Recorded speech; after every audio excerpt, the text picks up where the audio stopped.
कायद के मुख्तलिफ इलाकों में बारिश। शेरशाह बल्दिया टाउन में मूसलाधार बारिश हुई।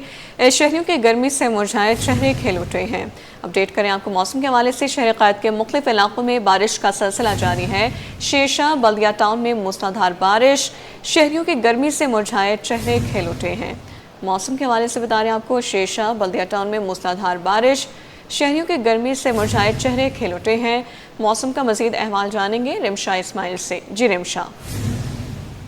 जी बिल्कुल, हवा का कम दबाव जो है वो उत्तर गुजरात पर मौजूद है और इसी के वजह से जो है वो कराची में गर्मी भी देखी गई और मौसम जो है कल और आज शदीद गर्म हुआ, जिसके बाईस महकमा मौसमियात की जानिब से आज जो है वो कराची में बारिश का इम्कान जाहिर किया गया। फिलहाल अगर हम बात करें तो कराची के मज़ाफ़ात के इलाके जिनमें शेरशाह और बल्दिया, यहाँ पर तेज बारिश हो रही है। इसके महकमा मौसमियात के मुताबिक इम्कान ये कि कराची में रात देर जो है वो आंधी के साथ गरज चमक बारिश हो सकती है और बारिश का ये सिलसिला जो है वो 2 अक्टूबर तक जारी रह सकता है।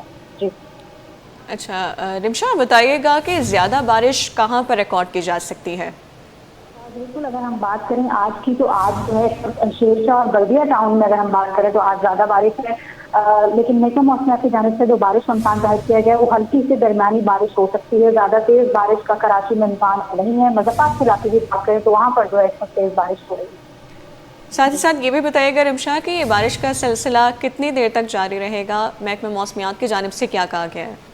बिल्कुल, अगर हम बारिशों के हवाले से बात करें, चूँकि हवा के कम दबाव के बारिश जो है वो डिप्रेशन बना है, जिसके बारिश जो है गर्मी भी हुई, उसके बाद बारिशें भी हुई। बारिश का ये सिलसिला जो है वो 2 अक्टूबर तक जारी रह सकता है। इसमें जो है वो हल्की से दरमियानी बारिश जो है वो कुछ चंद मिनटों के लिए हो सकती है। तेज़ मूसलाधार बारिश का फिलहाल कोई इम्कान नहीं। ठीक है, रिमशा इस्माइल हमें मौसम का अहवाल बता रही थी। आपका बहुत शुक्रिया। शहर कायद के मुख्तलिफ इलाकों में बारिश। शेरशाह बल्दिया टाउन में मूसलाधार बारिश, शहरियों की गर्मी से मुरझाए चेहरे खिल उठे हैं।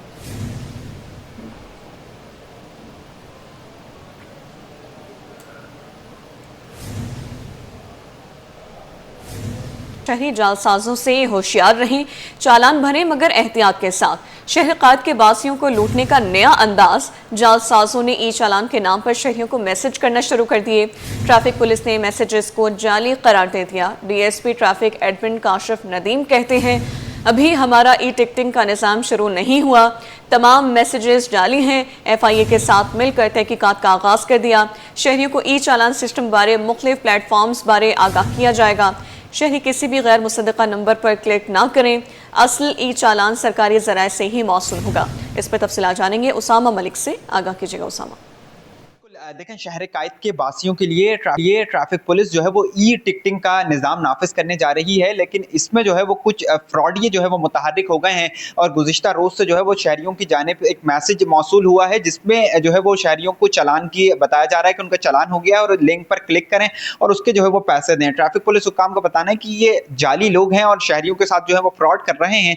ये जानने के लिए हमारे साथ मौजूद हैं DSP admin traffic Kashif Nadeem साहब। बताइएगा काशिफ, क्या ये फेक न्यूज़ आने लग गई है, शहरी परेशान हो गए हैं क्योंकि ई चालानिंग का भी सिस्टम नाफिज हुआ नहीं, उससे पहले शहरियों से फ्रॉड शुरू हो गया, तो क्या सूरत है? जी बिल्कुल ऐसी है कि अभी तो ई टिकटिंग सिस्टम शुरू नहीं हुआ, ये तो अभी ये सिस्टम शुरू होने जा रहा है और ये सारे नौसरबाज हैं, फेक मैसेजेस हैं, ये सारा स्कैम है और इसके ऊपर ट्रैफिक पुलिस अपनी कार्रवाई कर रही है। FIA से हम राब्ते के अंदर हैं, बहुत जल्द ये इस्लाहों के पीछे होंगे।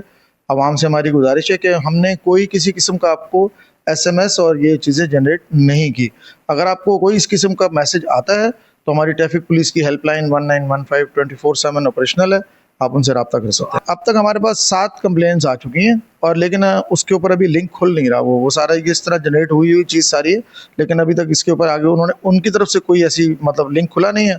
हम अपनी कार्रवाई कर रहे हैं साइबर क्राइम के थ्रू, क्योंकि लोगों को गुमराह कर रहे हैं। एक सिस्टम अभी चला ही नहीं है तो ऐसे कैसे पॉसिबल है कि उसके मैसेज आना शुरू हो जाए। बिल्कुल, लेकिन DSP एडमिन ट्रैफिक जो हमारे साथ मौजूद थे उनका यही कहना है कि गुज़िश्ता रोज़ से जो है वो ये कंप्लेन मौसूल हुई है। अब FIA के साथ और साइबर क्राइम के साथ मिलकर इस पर काम किया जा रहा है और मुल्ज़िमान को जल्द अज जल्द गिरफ्तार कर लिया जाएगा।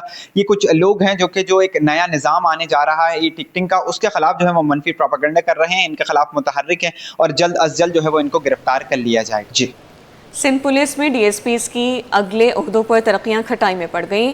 IG सिंध ने तरक्की के मुंतज़िर 40 DSPs का नैब, FIA और एंटी करप्शन एस्टेब्लिशमेंट से रिकॉर्ड मांग लिया है। इस पर तफसीलात जानेंगे हमारे नुमाइंदे मेराज अख्तर से। जी मेराज। सिंध पुलिस में 40 डीएसपीज की जो तरक्की है वो खटाई में पड़ गई है। और ये हुआ ऐसे कि आईजी सिंध की जानिब से एक ख़त लिखा गया एस्टेब्लिशमेंट डिपार्टमेंट जो कि सिंध पुलिस का है उसकी जानिब से चेयरमैन नैब को ख़त लिखा गया है और डीजी एफआईए को ख़त लिखा गया है और चेयरमैन एंटी करप्शन को ख़त लिखा गया है और दीगर जो एडिशनल आईजीज़ हैं और जोनल डीआईजीज़ हैं उनको ये ख़त लिखा गया है जिसमें 40 डीएसपीज़ के नाम दिए गए हैं। एक लिस्ट मुरतब की गई है कि इनकी डीपीसी होने वाली है, यानी कि डिपार्टमेंटल प्रमोशन कमेटी इनका फैसला करेगी कि इनको अगले ओहदे पर तरक्की दी जाए, यानी कि वो डीएसपी से एसपी हो जाएंगे। लेकिन सूरत-ए-हाल अब यह है कि इन तमाम इदारों को ख़त लिखकर इन अफसरान का जो कि 40 डीएसपीज़ हैं और जो कि तरक्की के मुंतज़िर थे, इनका मुकम्मल रिकॉर्ड मांग लिया गया है, इनका क्रिमिनल रिकॉर्ड मांगा गया है, इनका जो एफआईए से, एंटी करप्शन से और नैब से ये रिकॉर्ड मांगा गया है कि ये किसी पेंडिंग इंक्वायरी में मुलविस तो नहीं या इनके ख़िलाफ़ कोई शिकायत तो नहीं। तो इस लेटर के बाद ऐसा लगता है कि अगर ये क्लियर होते हैं तो इनको जो है अगले ओहदे पर तरक्की दी जाएगी और अगर ये किसी भी केस में मुलविस निकलते हैं या किसी पेंडिंग इंक्वायरी में मुलविस निकलते हैं तो इनकी तरक्की जो है वो रोक दी जाएगी। तो आईजी सिंध की जानिब से ये लेटर लिख दिया गया है, जिस लेटर की कॉपी सिटी 21 ने हासिल की है और आइंदा आने वाले जो है चंद रोज़ में जैसे ही इसके जवाबात आते हैं तो इसमें से जो भी इन 40 डीएसपीज़ में से जो क्लियर होगा उसकी प्रमोशन हो जाएगी, वो एसपी के ओहदे पर वो प्रमोट हो जाएगा और जिसके खिलाफ कोई भी पेंडिंग इंक्वायरी निकल आई उसके खिलाफ महकमा जाती कार्रवाई भी होगी और उसकी तरक्की भी रोक ली जाएगी। कराची चैम्बर ने के इलेक्ट्रिक के खिलाफ हड़ताल का ऐलान कर दिया। सदर कराची चैम्बर जावेद बलवानी कहते हैं कैपेसिटी और पीएचएल चार्जेस की मद में 20 रुपए फी यूनिट देने के बावजूद लोड शेडिंग कबूल नहीं है। वज़ीर आज़म आए और बताएं कि सिर्फ कराची बिजली से महरूम क्यों है, शहर के साथ सुतेली माँ जैसा सलूक क्यों किया जा रहा है। काविश मेमन से तफसीलात जानते हैं। जी काविश। बिल्कुल, देखें, एक जानिब तो देख रहे हैं कि बिजली की घंटों की लोड शेडिंग है, वहीं साथ ही साथ बिजली के बिलों में कैपेसिटी चार्जेस और पीएचएल चार्जेस की वजह से आवाम पर इजाफी बोझ भी पड़ रहा है। इस पर कराची चैम्बर ऑफ कॉमर्स ने एक बार फिर आवाज़ उठाना शुरू कर दी है।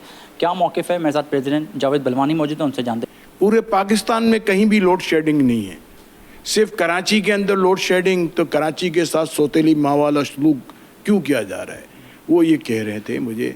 तो मैंने बोला आप क्या चाहते हो? बोला साहब आप कुछ करें इसमें। तो हमने ये आवाज़ उठाई, हमने पहले लेटर लिखे और एनर्जी के जो मिनिस्टर हैं लगारी साहब कि आप इधर आ जाएं। नेपरा में भी कंप्लेन की हैं, नेपरा ने विज़िट भी किए और नेपरा ने मुझे कहा कि आप सही कह रहे हो कि मार्केटों में लोड शेडिंग होती है। फिर इंडस्ट्रीज़ वाले आ गए कि साहब हमारे यहाँ भी ये लोड शेडिंग का मसला है। मैंने बोला आप सब मेरा साथ दोगे? मैं अगर इस पर स्ट्राइक करूँ तो मैंने जब स्ट्राइक का नाम लिया तो उसके बाद और मार्केटों के लोग आने शुरू हो गए। बोला आप स्ट्राइक करें, कराची चैम्बर अगर स्ट्राइक करेगा तो हम उसके साथ हैं और पूरा कराची बंद होगा, वो पूरे कराची में पुरअमन स्ट्राइक होगी।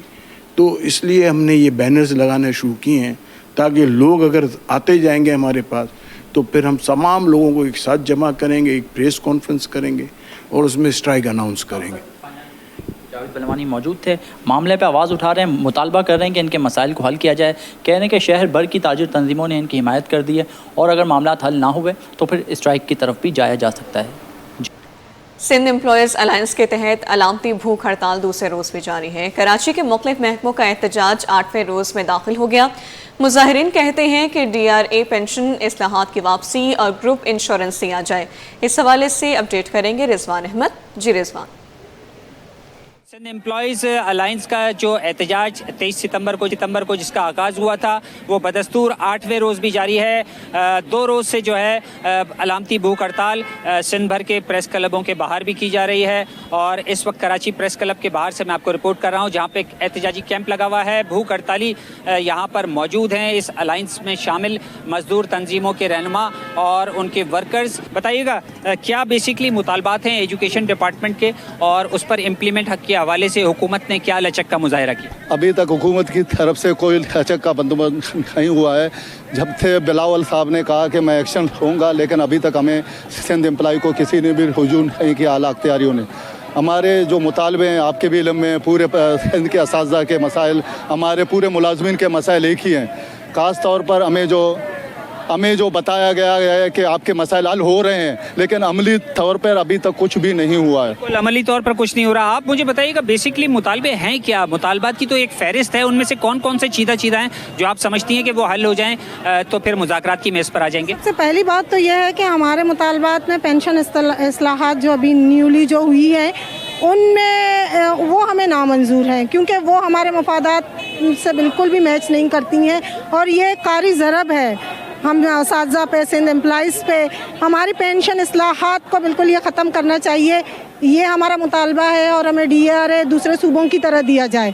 और ग्रुप इंश्योरेंस जो कि हमारा बुनियादी हक है कि हमें at the time of retirement अदा किया जाए, वो हमें नहीं मिल रहा। हम उसके लिए भी एहतजाज कर रहे हैं कि वो भी हमें दिया जाए। ये मुतालबात वही हैं पुराने, लेकिन सबसे अहम मुतालबा ये है कि जो पेंशन इस्लाहात हैं वो वापस ली जाएँ। उसके बाद जो दीगर मुतालबात हैं वो सानवी हैसियत रखते हैं और कहा यह जा रहा है कि पेंशन इस्लाहात अगर वापस ले ली गई तो मुज़ाकरात की मेज़ पर जो है एहतजाज ख़त्म करके ये आ जाएंगे। आगे बढ़ते हुए आपको बताएं, बहरान ज़दा बैंकों से निपटने के लिए रेजोल्यूशन अथॉरिटी मुकर्रर। स्टेट बैंक ने फाइनेंशियल इंस्टीट्यूशंस रेजोल्यूशन डिपार्टमेंट कायम कर दिया है। मालियाती इदारों को ऑपरेशन से मुतालिक मालूमात फराहम करने की हिदायत। 31 दिसंबर की मालियाती पोजीशन की बुनियाद पर दरकार इब्तदाई मालूमात का सेट तैयार करने का हुक्म जारी किया गया है। इस पर मज़ीद तफसील जानेंगे ब्यूरो चीफ अशरफ खान से। जी अशरफ, बताइए। जी देखिए, जब मरकजी बैंक ने बहरान ज़दा बैंकों के मुनज़्ज़म हल के लिए जो है फाइनेंशियल इंस्टीट्यूशन रेगुलेशन डिपार्टमेंट कायम कर दिया है। बहरान ज़दा और मसाइल का शिकार बैंकों से बर वक्त निपटने के लिए मालियाती इस्तेहकाम को यकीनी बनाने का इक़दाम उठाया गया है। डिपॉजिटर्स के मफाद के तहफ़्फ़ुज़ के लिए रेगुलेशन हुकूमत अमली की तैयारी और उस पर अमल दरामद मजाज इदारा मुकर्रर कर दिया गया है। मरकजी बैंक ने तफसीलात जारी की हैं जो कि आप स्क्रीन पर देख रहे हैं, जिसमें कहा गया स्टेट बैंक ने बयानशुदा जो बैंकों, माइक्रो फाइनेंस बैंकों, डेवलपमेंट फाइनेंस इदारों के मुनज़्ज़म हल के लिए फाइनेंशियल इंस्टीट्यूशन के डिपार्टमेंट कायम कर दिया है और यहाँ पे उनको तमाम इदारों को हिदायत दी है कि तमाम मालियाती इदारे अपने ऑपरेशन से मुतल्लिक़ मालूमात फराहम करेंगे और तमाम जो बैंकों को ये कहा गया है हिदायत कि 31 दिसंबर 2025 तक की तमाम मालियाती पोजीशन की बुनियाद पर दरकार इब्तदाई मालूमात का पहला सेट तैयार करें और 30 अप्रैल 2026 तक स्टेट बैंक को तस्दीक भिजवाएं और बैंकों को हिदायत की गई है वो अपनी मालूमात में सालाना या इससे ज़्यादा तवातर से ताज़ा जो डाटा अपडेट करें ताकि कारोबारी सरगर्मियों, ग्रुप स्ट्रक्चर या अहम इदारों में किसी भी तब्दीली को मद्देनजर रखा जा सके। जी ठीक है, bureau chief Ashraf Khan, update करने के लिए बहुत शुक्रिया। गुल अहमद टेक्सटाइल का एक्सपोर्ट अपैरल बिजनेस बंद करने का ऐलान। बोर्ड ऑफ डायरेक्टर्स के इजलास में बंदिश के फैसले की मंजूरी। गुल अहमद टेक्सटाइल ने स्टॉक एक्सचेंज को खत लिखकर आगाह कर दिया। खत में लिखा गया कि मुसलसल नुकसानात, बढ़ती लागत के बायस फैसला किया गया है। बंदिश सिर्फ एक्सपोर्ट अपैरल बिजनेस तक महदूद है। होम टेक्सटाइल, स्पिनिंग और व्यूविंग के दीगर बिजनेस जारी रहेंगे। कंपनी की वजाहत, कंपनी के मुताबिक स्ट्रेटेजिक बंदिश से माली हालत बेहतर होगी। आपको बता रहे हैं गुल अहमद टेक्सटाइल का एक्सपोर्ट अपैरल बिजनेस बंद करने का ऐलान कर दिया गया है। बोर्ड ऑफ डायरेक्टर्स के इजलास में बंदिश के फैसले की मंजूरी। गुल अहमद टेक्सटाइल ने स्टॉक एक्सचेंज को खत लिखकर आगाह कर दिया, जबकि खत में लिखा कि मुसलसल नुकसानात, बढ़ती लागत के बायस से फैसला किया गया है।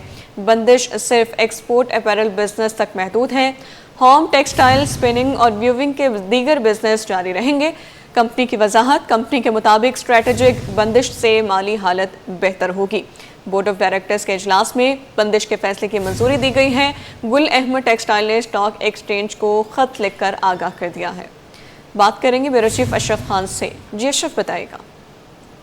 पाकिस्तान की सबसे बड़ी टेक्सटाइल मिलों में शुमार होने वाली गुल अहमद टेक्सटाइल का मुश्किल तरीन फैसला सामने आया है। गुल अहमद टेक्सटाइल ने एक्सपोर्ट अपैरल बिजनेस बंद करने का ऐलान कर दिया है। गुल अहमद टेक्सटाइल मिल जो है बरामदी मलबूसात के कारोबार को बंद करने का फैसला किया है और ये फैसला जो है गुल अहमद के बोर्ड ऑफ डायरेक्टर की मंजूरी के बाद पाकिस्तान स्टॉक एक्सचेंज को शेयर होल्डर को अहम मालूमात से आगाह कर दिया है और कहा है कि ये फैसला मुसलसल नुकसान, बढ़ती लागत के सबब करना पड़ा है। हुकूमती पॉलिसी में तब्दीली और खित्ते में सख्त मुताबिकत के बायस ये फैसला किया गया है। खत में ये कहा गया है कि कंपनी के मुताबिक अपैरल बिजनेस इंतहाई मजदूर भरपूर फराम शोबा करता है और खित्ते में शदीद मुताबिकत रुपए की कदर में इस्तेहकाम के मनफी असरात हुए हैं। हुकूमती पॉलिसी में तब्दीली, एडवांस टर्नओवर टैक्स में इजाफा, मनफी असरात किए हैं। और नामजद फैब्रिक की कीमत में इजाफा और बिजली और तवानाई की बुलंद नर्ख ने जो मुश्किल बना दिया, जिसकी वजह से ये मुश्किल फैसला किया गया है। और ये भी बताया है कि नुकसान में कमी आएगी, कर्जों का बोझ कम होगा और कैश फ्लो मैनेजमेंट बेहतर होगा। ये फैसला सिर्फ एक्सपोर्ट अप्रैल बिजनेस से मुतल्लिक किया गया है। कंपनी ने वजाहत की है कि जबकि कंपनी अपने दीगर सरगर्मियां जैसे होम टेक्सटाइल स्पिनिंग वेल्डिंग जारी रखेगा। Bureau chief Ashraf Khan update कर रहे थे, आपका शुक्रिया।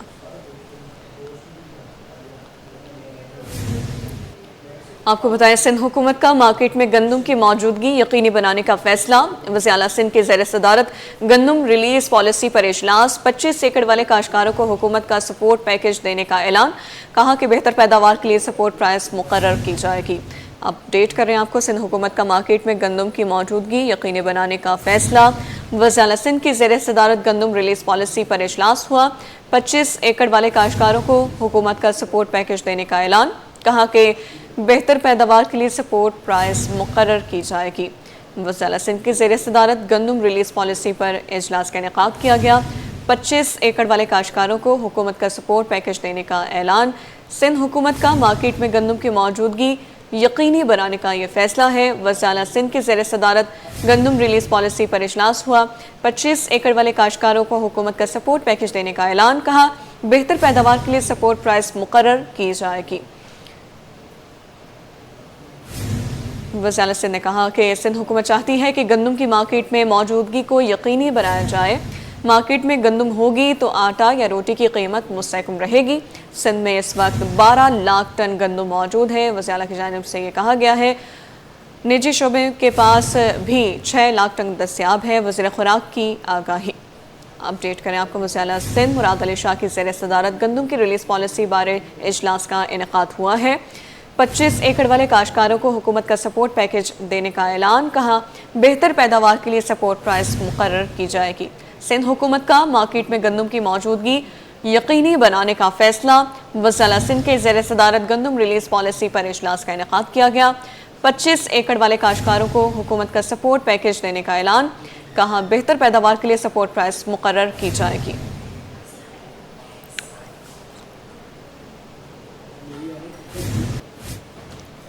गुलिस्तानी जौहर के मगजी चौक की हालत भी खराब हो गई। सड़क टूट फूट का शिकार। जमा होने वाले पानी से मुसाफिरों को शदीद परेशानी का सामना है। तफसीलात जानेंगे नुमाइंदा दुआ शकील पराचा से। जी दुआ। जी बिल्कुल, इस वक्त मैं कराची के जो है मक्सी चौक पर मौजूद हूँ और मेरे कैमरामैन अगर आपको दिखा सके तो मेरे अकब में और रोड के दोनों एतराफ़ में आप लोग देख सकते हैं कि किस कदर जो है रोड की ख़राब हालत है और साथ ही साथ खड्डे पड़े हुए हैं। खड्डे में गंदा पानी भरा हुआ है जिसकी वजह से आपके सामने जो सवारियाँ आ रही हैं, खाए वो जो है गाड़ियाँ हो या मोटरसाइकिल वाले हो या रिक्शे वाले, उनको किस कदर मुश्किलात का सामना है। और ये सड़क का सिर्फ एक हिस्सा नहीं बल्कि दूसरी तरफ भी अगर दिखाएं तो कोई नहीं कह सकता कि कराची जो है पाकिस्तान का सबसे बड़ा शहर, ये उनके इलाके हैं, ये उनकी सड़कें हैं जिनके बारे में हम बात कर रहे हैं। और साथ ही साथ मेरे पीछे अगर देखें तो ख़वातीन यहाँ पे जो है वो खड़ी हुई हैं, अपनी सवारियों के इंतज़ार में खड़ी हुई हैं, तो उनको कितनी ज़्यादा मुश्किलात पेश आ रही है इन पानी की वजह से, क्योंकि सड़कें जो गाड़ियाँ जो हैं वो आ रही हैं इन खड्डों से गुजर रही हैं, तो साथ ही साथ वो जो गंदा पानी है वो छिड़के उसकी उड़क के जो है वो सारी कपड़ों पर गिर रही हैं जिसकी वजह से गंदगी का एहसास हो रहा है। और साथ ही साथ यहाँ पर एक और मजदूर जो है आदमी भी खड़े हुए हैं जो काम कर रहे हैं और उनको काम करने में भी जो है वो मुश्किलात का सामना करना पड़ रहा है रोड की हालत की वजह से और साथ ही साथ जो पानी इसमें खड़ा हुआ है उसकी वजह से। जी अभी आपको बताएं, 9th स्टूडेंट्स ओलंपिक गेम्स की इख्तितामी तकरीब सिंध बॉयज स्क्वाड ऑडिटोरियम में जारी है। इख्तितामी तकरीब में 50 से ज़ायद स्कूल्स के तलबा और तालिबात की शिरकत। मुख्तलिफ खेलों में पोजीशन हासिल करने वाले स्कूल्स के तलबा और तालिबात को मेडल्स और ट्रॉफियाँ दी जा रही हैं। हमारे नुमाइंदे मोहम्मद हमाद तालिबात के साथ वहीं मौजूद हैं, उनसे तफसीलात जानेंगे। जी हमाद। स्क्वाड ऑडिटोरियम में जो है 9th स्टूडेंट ओलंपिक गेम्स की इख्तितामी तकरीब मुनक्किद की गई है और यहाँ पर जो है 50 से ज़ायद स्कूल्स ने जो है इस स्टूडेंट ओलंपिक में हिस्सा लिया था, जिसमें तलबा और तलबात जिन्होंने मुख्तलिफ़ खेलों में हिस्सा लिया उनको इनामात दिए जा रहे हैं। मेरे साथ इस वक्त कमांडर पब्लिक स्कूल की तालिबात मौजूद हैं जिन्होंने जो है फुटसॉल में पहली पोजीशन हासिल करके गोल्ड मेडल जीता है। हम इनसे बात कर लेते हैं। अच्छा, आप मुझे बताएं ज़बरदस्त आप लोगों ने खेला। आप जो है ट्रॉफी हाथ में आपके पास है, सीने पे मेडल सजाए हुए हैं, क्या कहेंगे, कितनी खुशी है? बहुत खुशी है और हम मतलब कि काफ़ी टाइम से चाह रहे थे कि हम इस तरीके के गेम में जाएं और कमांडर जाकिर हमारे उन्होंने बहुत मेहनत की है स्पोर्ट्स पे और आज हम उनकी वजह से यहाँ पे आ गए और हमारे कोच ने भी बहुत मेहनत की है, दोनों ने, मिस सना और सर हुमायूं ने, बस और जीत गए फर्स्ट पोजीशन। आप मुझे बताइएगा कि कितनी टीमों से आप लोग का मैच था, कितनी टीमों को आपने हरा कर जो है फाइनल में पहुँचे और फाइनल में खेले, और इस जो है इस इवेंट में शिरकत करने से पहले कितनी प्रैक्टिस की थी आप लोगों ने? हम लोगों ने बहुत प्रैक्टिस की थी पहले आने में और हम लोगों ने चार टीमों से मैच हुआ था और कितनी टीमों से। चले आप मुझे बताएं कितनी खुशी है जीतने की, क्या कहेंगी? आपके कोचेज आपके साथ मौजूद हैं जिन्होंने आप लोग को ट्रेन करके फिर आप लोग को मौका दिया खेलने? मैं तो बहुत खुश हूँ और अल्हम्दुलिल्लाह हमारी टीम विन की है और सबसे ज़्यादा सर हुमायूं और मिस सना का हाथ है कि उन्होंने हमें इतनी वो सपोर्ट किया और सबसे ज़्यादा हाथ पेरेंट्स का होता है कि अगर उनकी सपोर्ट होगी तो आप आगे से आगे पहुँच सकते हो। मुझे ये बताइएगा और कौन कौन से खेल थे जिसमें आप लोगों ने पार्टिसिपेट किया? फुटसॉल के अलावा आपके जो सिर्फ फुटसॉल में पार्टिसिपेट किया, क्या कहेंगी? ताइक्वांडो में क्या आप लोग की पोजीशन रही और क्या कहेंगी इस इवेंट में पार्टिसिपेट करके कितना एंजॉय तो बहुत किया और बहुत मज़ा आया और आज बहुत खुशी है कि आज हम लोग जीते हैं और सबसे बड़ा हाथ सर जाकिर का है जो हमेशा स्पोर्ट्स में हम सबको आगे रखते हैं, हर एक बच्चे को अपने साथ लेके चलते हैं और उसके बाद सेकंड नंबर पे हमारी कोच है सर हुमायूं और मिस सना, वो बहुत हमें सपोर्ट करते हैं, हर चीज़ में आगे रखते हैं, तो बहुत खुशी है आज के जीत के जा रहे हैं यहाँ से। मुबारक हो आपको। आप देख सकते हैं कि इनके हाथों में जो है स्टूडेंट ओलंपिक की गोल्ड मेडल इन्होंने जीता है और इनके हाथ में ट्रॉफी, और इनका ये कहना है कि जो है हमारे जो कोचेज़ हैं उनकी ये जो है वजह से इन्होंने ये आज ट्रॉफी जीती और ये क्रेडिट जो है वो अपने कोचेस को, अपने स्कूल के प्रिंसिपल को और अपने जो टीचर्स हैं उनको देते हैं और काफ़ी खुश है। इनका ये कहना है कि इस दफ़ा हमने ट्रॉफी जीती तो अगली दफ़ा हम दोबारा पार्टिसिपेट करेंगे और कोशिश करेंगे जो और गेम्स में उसमें भी पार्टिसिपेट करके जो है अपने स्कूल को जो है पहली पोजीशन और मज़ीद ट्रॉफियाँ जितवाएँ।